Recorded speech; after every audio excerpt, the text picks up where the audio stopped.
Olá a todos, eu sou Leonardo Abud e sejam muito bem-vindos ao meu canal, A Matriz dos Investimentos. No vídeo de hoje eu vou falar um pouco sobre quais são as duas empresas do setor elétrico que eu tenho na minha carteira e uma que eu acabei vendendo recentemente. Além disso, eu quero explicar um pouquinho, vou dar uma pincelada sobre todo o setor elétrico brasileiro. Eu acho que esse é um segmento, é um setor que muitas pessoas têm na sua carteira, são empresas que pagam bons dividendos, mas eu acho que as pessoas ainda não compreendem muito bem como é que funciona esse setor. Então fiquem ligados, é um vídeo que está bem interessante e eu acho que vocês vão gostar. Antes de mais nada, eu quero pedir para vocês que se inscrevam no canal, que ativem o sininho para não perder nada aqui, que deixem seu like, que comentem. Se tem alguma ação do setor elétrico na carteira, tem alguma que vocês gostariam que eu olhasse? Comenta aqui embaixo. Então vamos lá começar explicando um pouco sobre como é que está a minha visão para o setor elétrico. Bom, para vocês entenderem um pouco, o setor elétrico ele se divide em três segmentos. O primeiro é a geração, o segundo é a transmissão e o terceiro é a distribuição. Na geração, a gente tem aquelas empresas que geram energia elétrica, então são empresas que operam usinas hidrelétricas, usinas eólicas, plantas solares, termoelétricas. No segmento de transmissão, são as empresas que operam aquelas linhas de transmissão, aquelas linhas que a gente costuma ver no meio da estrada. E a terceira ponta do setor é a distribuição. As empresas distribuidoras são aquelas empresas que operam a distribuição aqui dentro da cidade, então é a empresa para a qual você paga o boleto da sua conta de energia elétrica. A gente tem diferentes empresas nesse setor e muitas dessas empresas elas operam em mais de um segmento. Então eu trago aqui para vocês como é que está a exposição de cada uma das empresas da Bolsa em termos de segmento. Por exemplo, a Taesa é uma empresa pura do segmento de transmissão. A Eneva é uma empresa do setor de geração. Já a Alupar, por exemplo, ela tem 80% do seu valor vindo de transmissão e 20% do segmento de geração. E aqui eu trago então de todas as empresas que eu costumo olhar, como é que está a exposição por segmento. Bom, a gente vai começar então pelo setor de transmissão. Esse é um dos meus setores favoritos, é o segmento mais previsível, de menor risco, mas que uma coisa que vocês precisam entender é que o setor elétrico brasileiro é complexo, ele é bastante complexo, deveria ser uma coisa muito simples, mas ele é altamente regulado e que passou por muitas mudanças, algumas interferências ao longo dos anos.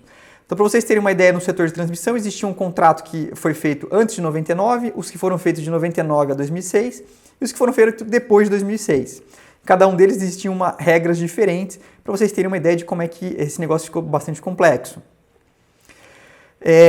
Entendendo então como é que funciona o segmento de transmissão, tudo começa quando o governo faz um leilão de concessão de uma linha de transmissão. Então, vamos supor que o governo quer que seja construída uma linha de transmissão, que vai do ponto A até o ponto B, ele faz um leilão, olha, para esta linha aqui eu topo, o governo falando, né? Para esta linha eu topo pagar 100 milhões de reais por ano para quem construir e operar essa linha por 30 anos.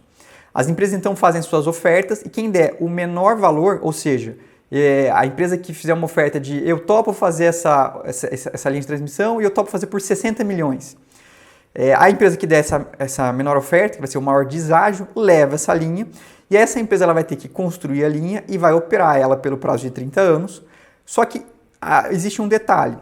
Com o término da concessão, então passados 30 anos, essa linha de transmissão ela é devolvida para o Estado e a empresa ela não tem mais direito, ela não tem direito a um valor residual.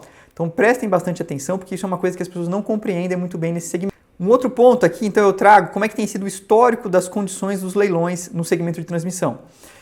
Na linha verde é o deságio que as empresas têm oferecido na média nesses leilões. Então, por exemplo, lá entre 2009 e 2011, o deságio médio estava na casa dos 25%. Em 2015 e 2016, como a gente teve uma crise, e com a crise muitas empresas ficaram de fora desses leilões, a competição ficou menos agressiva e o deságio caiu. Então a gente vê uns deságios na casa dos 5% até 12%. Recentemente a gente viu os leilões sendo bem agressivos, né? As empresas sendo bem agressivas nos leilões e os deságios chegando na casa aí dos 45%, 50% até 60%, o que para mim tem sido um ponto de atenção. Bom, aqui eu trago então como é que é o fluxo de caixa de um projeto do setor de transmissão. Como é que funciona? A empresa foi lá, ganhou a concessão, ela vai ter um período de mais ou menos 3 a 5 anos em que ela faz o CAPEX. O CAPEX é o investimento na construção da linha. Depois disso, ela tem um custo de operação muito baixo.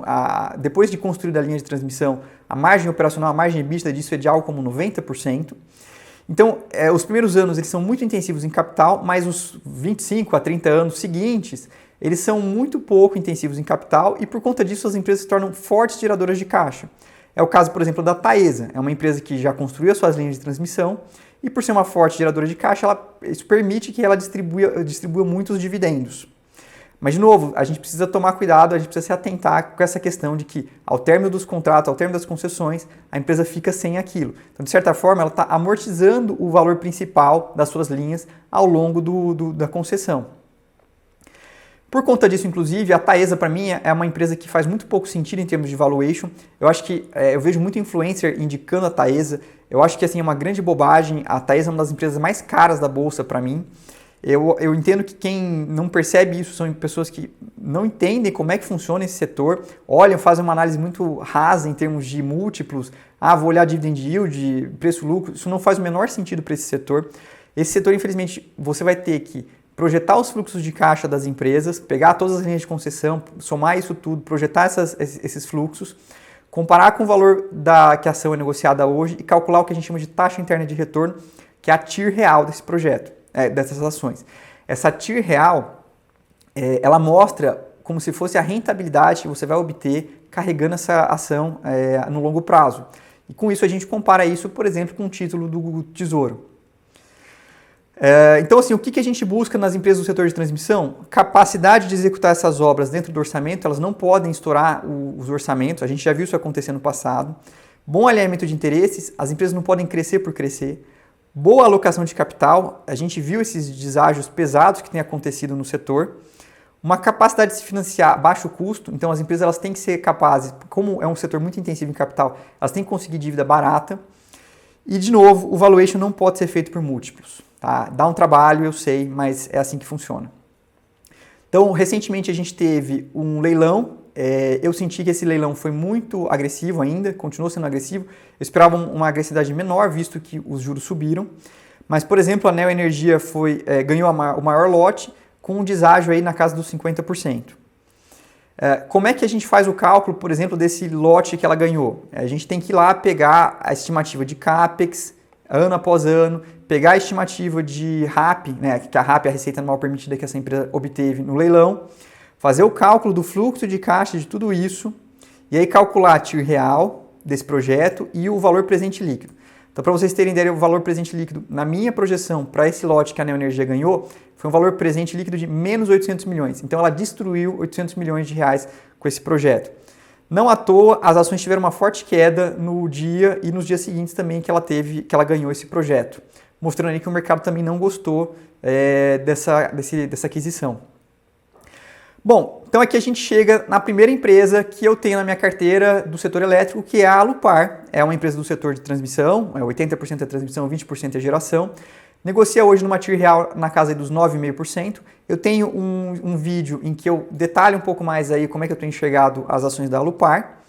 Para mim é uma TIR real bem interessante, isso sem considerar o potencial realavancagem da empresa. Se ela se realavancar, isso aí vai para algo como 10,5%, 11%. Num segmento previsível, uma empresa que é uma boa alocadora de capital. No setor, a minha menos preferida é a Taesa, que para mim é uma que não faz o menor sentido hoje. Quando a gente olha, inclusive, no segmento de transmissão para as ações da Taesa, a gente vê aí que as ações estão sendo bastante alugadas, a gente fala que estão sendo alugadas para fazer as operações de short, são vendas a descoberto. O aluguel dessas ações tem sido alto, mostrando que os investidores estão topando pagar um aluguel alto para poder shortear essa empresa, porque eles realmente acreditam que a ação está muito cara. O segundo segmento do setor elétrico é o de geração. O setor de geração, em especial o hidrelétrico, para mim é um setor bem complexo. Deveria ser simples, mas ele é bastante complexo e é um segmento que eu também tenho buscado ficar mais de fora. Por quê? Porque as hidrelétricas, elas correm o risco hidrológico. O risco hidrológico é chover menos do que deveria chover. E o que a gente tem visto, isso daqui é a ENA, é a energia natural afluente. É basicamente como se fosse a água que chega nas barragens para se transformar em energia elétrica.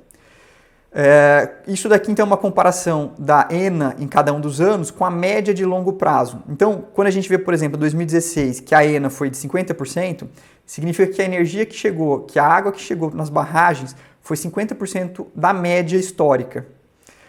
E para mim aqui é o grande problema, a gente corre o risco de mudanças climáticas permanentes, não só isso, a gente corre o risco de, por exemplo, um maior uso de água para irrigação, o que diminuiu a capacidade dessas hidrelétricas de gerar energia. E para mim isso é um grande risco. O grande risco aqui é que as usinas hidrelétricas elas estão com as suas garantias físicas, as suas capacidades estimadas, superestimadas, no meu ver. Então, por conta disso, eu tenho evitado empresas que têm uma exposição muito grande no setor hidrelétrico. Bom, a segunda empresa que eu tenho na minha carteira é a CPFL. O grosso dela é uma empresa que tem tanto a parte de distribuição quanto a parte de geração. O grosso dela vem da distribuição. Eu estimo que algo como 70% a 75% do valor da empresa vem do segmento de distribuição. No segmento de distribuição ele não é tão previsível quanto o de transmissão, mas ele não é tão complexo quanto o segmento de geração. A empresa ela também se expõe a regiões geográficas que eu acredito que são regiões premium, e isso reduz então o risco da empresa. É uma empresa também que tem se mostrado uma boa alocadora de capital. E aí quando a gente fala da parte de geração, que como eu comentei é o segmento mais complicado, no segmento de geração ela tem mais ou menos metade da exposição dela em usinas hidrelétricas. Uma outra exposição grande tem sido nas empresas no segmento de eólica. Ela tem crescido nesse segmento de geração de energia eólica. Esse é um segmento que eu acho que tem um potencial muito bom no Brasil. O Brasil ele tem uma vocação na parte de geração de energia eólica. Além disso, no segmento de usinas hidrelétricas, ela tem adotado o seguro GSF, que é uma forma de mitigar esse risco hidrológico. Não vou entrar muito no detalhe porque, como eu falei, é complexo, mas é uma forma dela reduzir a sua exposição a esse risco hidrológico. Quando a gente fala um pouco de valuation, eu estimo uma TIR real de algo como 11%, 11,5%. Quando a gente olha também para a parte de pagamento de dividendos, eu estimo algo como R$ 3,20 por ação para o próximo ano. O mercado tem estimado algo como 3,13, o que dá um dividend yield aí na casa dos 11%. No setor elétrico, o que eu tenho percebido é que o pagamento de dividendos é uma forma de destravar valor. As pessoas físicas gostam de empresas boas pagadoras de dividendo e por conta disso acaba sendo uma forma de destravar o valor das ações. Então, assim, essas são as duas empresas que eu tenho na minha carteira. Lembrando, não se trata de uma recomendação de investimento, é o que eu tenho hoje na minha carteira. Eu acho que são duas empresas aí que se complementam, que estão num valuation interessante, com uma boa relação risco-retorno. Então, aqui eu trago o meu score matriz dos investimentos para cada uma das empresas. A Alupar e a CPFL, um valuation aí na casa do 8, uma nota 8, de 0 a 10. Na Alupar, uma rentabilidade em termos de um nível 8 também, é uma boa alocadora de capital, bem previsível, com boa governança, mas com uma baixa expectativa de crescimento. Como eu disse, ela depende de linhas de concessões do governo, então é uma coisa que dificulta o crescimento da empresa. A empresa que eu vendi na minha carteira recentemente foram as ações da Eneva. Eu continuo achando a Eneva uma empresa fantástica, possivelmente aí uma das melhores empresas do setor elétrico dentro da Bolsa. Acho que ela, junto com a Equatorial, são as equipes mais competentes, a equipe técnica mais competente. Tem conseguido entregar muito valor para os seus acionistas, tem acionistas controladores muito bem alinhados também. Então, assim, é uma empresa excepcional, só que eu carrego ela já há mais ou menos uns 3 anos, só que é uma empresa que está num patamar que eu acho que já está caro, que está num valuation alto, visto as outras oportunidades que a gente tem na Bolsa. Então, essas são as duas empresas que eu tenho na minha carteira e a terceira empresa que eu vendi recentemente na minha carteira. Bom, pessoal, de novo, espero que vocês tenham gostado do vídeo, que vocês se inscrevam no canal, que ativem o sininho para não perder nada do vídeo aqui do canal. Deixem seu like, deixem seus comentários, comenta aqui se vocês têm ações do setor elétrico, o que vocês acham. Isso é muito importante, eu busco sempre ler e responder os comentários de todo mundo. De novo, espero que tenham gostado do vídeo e a gente se vê no próximo. Tchau, tchau!